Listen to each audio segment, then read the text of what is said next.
Class 11th physics continue करते हैं। Chapter 3 start करते हैं। Chapter 3 kinematics. काइन मीन्स होता है मोशन, मेटिक्स मीन्स मैथ। यानी मोशन स्टेट में अगर कोई ऑब्जेक्ट है तो उसमें जो मैथमेटिक्स लगती है उसको हम काइनेमेटिक्स कहते हैं। यानी जो ऑब्जेक्ट है उसके मोशन की हम डिटेल्स के बारे में इसमें स्टडी करते हैं कि डिस्टेंस क्या है, डिस्प्लेसमेंट क्या है, मोशन हो रहा है तो स्पीड और वेलोसिटी में क्या रिलेशन है, स्पीड क्या होगी, वेलोसिटी क्या होगी, एक्सेलरेशन क्या होगा, जर्क और इम्पल्स, इसकी चर्चा हम करेंगे। तो यहाँ पे जो हम मोशन की बात कर रहे हैं वो वन डायमेंशनल मोशन है। Motion in one dimension, D means dimension यानी एक विमीय गति। तो यहाँ पे वन डायमेंशन मोशन यानी एक स्ट्रेट लाइन पर एक्स एक्सिस पर हम ट्रेवल कर रहे हैं, तो इसी को हम लीनियर मोशन भी कहते हैं। तो इस चैप्टर के अंतर्गत हम डिस्टेंस की बात करेंगे, डिस्प्लेसमेंट की बात करेंगे, स्पीड की बात करेंगे, वेलोसिटी की बात करेंगे, एक्सेलरेशन की बात करेंगे, जर्क की बात करेंगे, इम्पल्स की बात करेंगे। तो पहले एक बार हम शॉर्ट में इसकी चर्चा कर लेते हैं।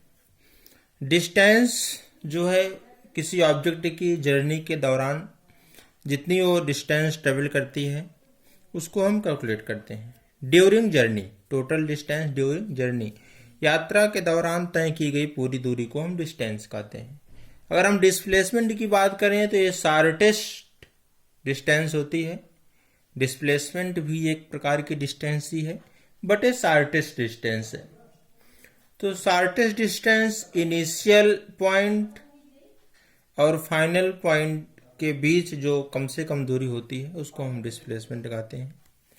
स्पीड जिसको आप चाल भी बोलते हैं, डिस्टेंस अपॉन टाइम, और वेलोसिटी डिस्प्लेसमेंट अपॉन टाइम, दोनों में डिफरेंस है। Acceleration rate change in velocity, यानी वेलोसिटी का रेट चेंज होना चाहिए। वेलोसिटी अगर इंक्रीज कर रही है तब भी एक्सेलरेशन आएगा, और वेलोसिटी अगर आपकी डिक्रीज कर रही है तब भी एक्सेलरेशन आएगा। एक्सेलरेशन को स्मॉल ए से हम रिप्रेजेंट करते हैं। अगर आपकी वेलोसिटी डिक्रीज कर रही है तो उसको हम रिटार्डेशन बोलते हैं। यूनिट वही होती है मीटर पर सेकंड स्क्वायर, और साइन इसका नेगेटिव का होता है। रिटार्डेशन क्या करता है? रिटार्डेशन किसी ऑब्जेक्ट के मोशन की रेट को कम करता है, यानी धीरे धीरे जो आपकी ऑब्जेक्ट है वो मोशन से रेस्ट पोजीशन में आ जाती है जब रिटार्डेशन लगता है। अब हम यहाँ पे डिस्टेंस और डिस्प्लेसमेंट में डिफरेंस देखते हैं। डिस्टेंस आपका स्केलर क्वांटिटी है, डिस्प्लेसमेंट आपका वेक्टर क्वांटिटी है। जितनी भी फिजिकल क्वांटिटी हैं उनको दो भागों में डिवाइड किया गया है। एक भाग ऐसा है जिनको रिप्रेजेंट करने के लिए सिर्फ मैग्नीट्यूड की आवश्यकता होती है, उसे हम स्केलर क्वांटिटी कहते हैं। स्केलर क्वांटिटी अदिश राशियां, those physical quantity which have only magnitude, those physical quantity which have only magnitude is known as scalar quantity। जैसे आपका एरिया हुआ, वॉल्यूम हुआ, टेम्परेचर हुआ, ये सभी क्या है? स्केलर क्वांटिटी है। इनको रिप्रेजेंट करने के लिए सिर्फ मैग्नीट्यूड यानी परिमाण 1 किलोग्राम, 2 किलोग्राम, 3 किलोग्राम, 4 किलोग्राम, यह आपका मैग्नीट्यूड परिमाण है, वेरिएबल है। और डिस्प्लेसमेंट क्या है? आपकी वेक्टर क्वांटिटी है। वेक्टर क्वांटिटी की डिफिनेशन क्या है? Those physical quantity which have magnitude as well as direction, यानी मैग्नीट्यूड के साथ साथ डायरेक्शन भी अगर उस फिजिकल क्वांटिटी में है तो आपकी वेक्टर क्वांटिटी है, यानी सदिश राशियां हैं। तो यहाँ पे जो आपकी वेक्टर क्वांटिटी का एग्जांपल है, पहले तो डिस्प्लेसमेंट ही हो गया, फिर आपकी वेलोसिटी भी वेक्टर क्वांटिटी है, एक्सेलरेशन भी वेक्टर क्वांटिटी है, ग्रेविटी भी वेक्टर क्वांटिटी है। यहाँ पे हमने एक एग्जांपल लिया है, एक पॉइंट ए है, दूसरा पॉइंट बी है। एक ऑब्जेक्ट पॉइंट ए से अपनी जर्नी को स्टार्ट करता है, पॉइंट बी तक जाता है, फिर अगेन पॉइंट बी से रिटर्न होकर पॉइंट ए पर आ जाता है। तो ऐसी केस में अगर हम डिस्टेंस की बात करें तो डिस्टेंस क्या है?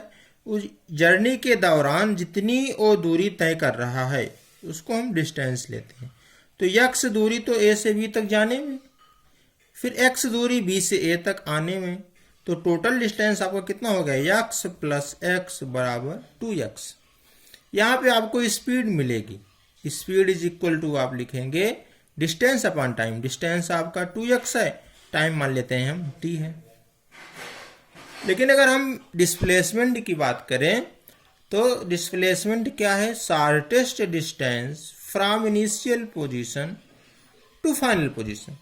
यानी कि इनिशियल पोजीशन भी आपका पॉइंट ए है, फाइनल पोजीशन भी आपका पॉइंट ए है, तो पॉइंट के बीच की दूरी कितना होती है, 0 होती है।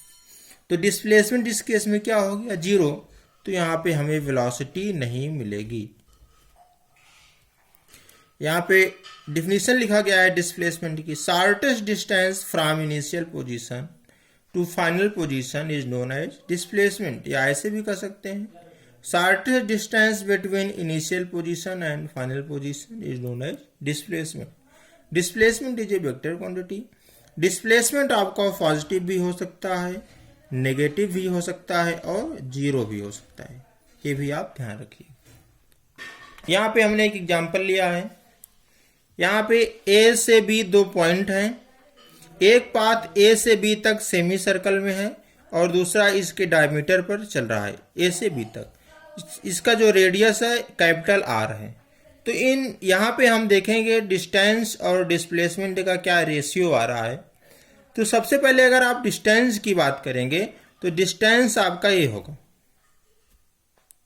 A से B तक सेमी सर्कल का सरकमफ्रेंस पाई r। और डिस्प्लेसमेंट की बात करेंगे तो A और B के बीच की शॉर्टेस्ट डिस्टेंस यही है, ए वाला पाथ नहीं लेंगे क्योंकि ये क्या है, इसकी डिस्टेंस ज़्यादा है, शॉर्टेस्ट नहीं है, कम से कम नहीं है, ज़्यादा से ज़्यादा है। तो हमें डिस्प्लेसमेंट में क्या लेना है, कम से कम वाला पाथ लेना है। तो कम से कम वाला पाथ यही है, A से B तक सीधा।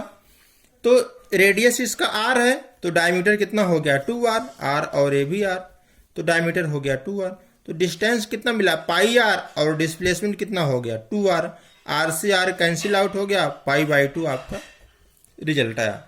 यानी डिस्टेंस और डिस्प्लेसमेंट का जो रेशियो आया है वो कितना आया, π/2। ये है डिस्टेंस, ये है डिस्प्लेसमेंट, दोनों का रेशियो कितना आया, π/2। फिर एक और हमने यहाँ पे लिया है एग्जाम्पल, एक ऑब्जेक्ट है A से B तक की जर्नी को ट्रेवल कर रहा है, तो हमें क्या निकालना है, डिस्प्लेसमेंट जो है इसका कितना होगा, A से B तक की डिस्प्लेसमेंट क्या हो गया उसे हमें कैलकुलेट करना है। यानी 1/4 ऑफ सर्कल कवर कर रहा है, तो A से B तक की हमें डिस्टेंस निकालना है। तो इस पर हमने क्या किया, यहाँ जो सेंटर है इससे परपेंडिकुलर ड्रा कर दिए B पर, इसको आप मान लीजिए O, और यहाँ से A पर परपेंडिकुलर ड्रा कर दिए, ये हो गया 90 डिग्री। पाइथागोरस थ्योरम अप्लाई कर दीजिए, AB² is equal to r² plus r², AB² is equal to 2r², AB is equal to √2r। यानी A से B की जो ये दूरी है ये मिल गई √2r। यही इतना इसका क्या हो गया, डिस्प्लेसमेंट। अब हम यहाँ पे स्पीड और वेलोसिटी की चर्चा करेंगे। पहले तो स्पीड इज इक्वल टू क्या है, डिस्टेंस अपॉन टाइम, और वेलोसिटी इज इक्वल टू क्या है, डिस्प्लेसमेंट अपॉन टाइम, पहला डिफरेंस। दूसरा, जो स्पीड है वो स्केलर क्वांटिटी है और जो वेलोसिटी है वो वेक्टर क्वांटिटी है। यहाँ भी हम एवरेज स्पीड की बात करेंगे और वेलोसिटी में भी एवरेज वेलोसिटी की बात करेंगे। स्पीड में भी इंस्टेंटेनियस स्पीड की बात करेंगे, वेलोसिटी में भी इंस्टेंटेनियस वेलोसिटी की बात करेंगे। तो यहाँ पे जो एवरेज स्पीड है, एवरेज स्पीड का मतलब है कि यात्रा के दौरान जितना उसका एवरेज होगा स्पीड का, उसको हम डेल्टा टी से रिप्रेजेंट करेंगे। और इंस्टेंटेनियस का मतलब है एट पर्टिकुलर टाइम, dt का मतलब है small time interval, delta T का मतलब है लार्ज टाइम इंटरवल। यानी टोटल जर्नी के दौरान जो एवरेज मिलेगा उसको हम डेल्टा टी लिखेंगे। और किसी एट पर्टिकुलर टाइम पर, जैसे हम मान लीजिए कि एक पाथ है हमारे पास, कोई ऑब्जेक्ट यहाँ से ट्रेवल कर रहा है A से B तक की दूरी, तो हम क्या कहेंगे कि इस ऑब्जेक्ट की स्पीड निकालिए t is equal to 3 second पर, अगर t is equal to 3 second की हम बात कर रहे हैं तो ये इंस्टेंटेनियस स्पीड हो गई, क्योंकि हमने एक पर्टिकुलर टाइम ले लिया। जब आप पर्टिकुलर टाइम की बात करेंगे तो इंस्टेंटेनियस हो गया, इंस्टेंट। तो यहाँ पे एवरेज स्पीड क्या हो गया, लार्ज टाइम इंटरवल के लिए डेल्टा टी, और instantaneous small time interval D T के लिए। ऐसे ही एवरेज वेलोसिटी की भी हम बात करेंगे, इंस्टेंटेनियस वेलोसिटी की बात करेंगे। एवरेज स्पीड बराबर क्या हो गया, total distance upon total time, और एवरेज वेलोसिटी क्या हो गया, total displacement upon total time. जो एवरेज स्पीड होगी वो एवरेज वेलोसिटी से ऑलवेज ग्रेटर होगी, या बराबर भी हो सकती है, क्योंकि जो वेलोसिटी होता है वो डिस्प्लेसमेंट अपॉन टाइम होता है, और डिस्प्लेसमेंट क्या होता है, डिस्टेंस से हमेशा कम हो सकता है या बराबर भी हो सकता है। तो इसका अगर हम रेशियो निकालें, एवरेज स्पीड और एवरेज वेलोसिटी का रेशियो निकालें, तो always greater than R is equal to 1 आएगा, यानी 1 से या तो बड़ा रहेगा या तो बराबर रहेगा।